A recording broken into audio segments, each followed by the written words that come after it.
Sebuah video berisi aksi seorang wanita tengah merusak motor sport di pinggir jalan viral di media sosial, belum lama ini.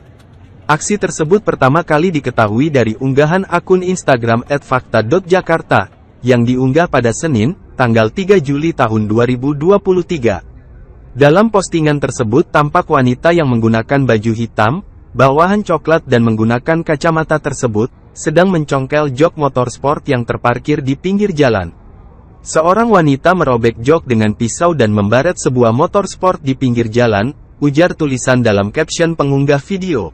Tak diketahui pasti lokasi kejadian tersebut, namun belakangan diketahui aksi tersebut dilatar belakangi karena utang piutang.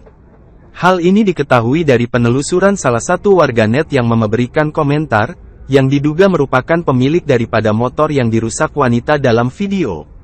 Ini udah ada klarifikasinya. Kronologi awal dikarenakan utang piutang dan si cewek juga bukan mantan atau pacar owner motor, tulis akun @blzzw_.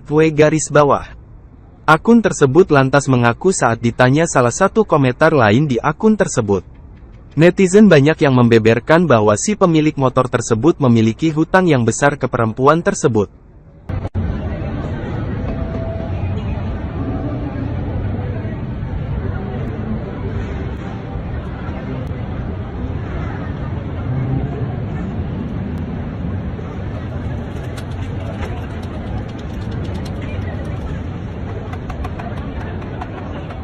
Terima kasih sudah nonton, jangan lupa like, subscribe, dan share ya!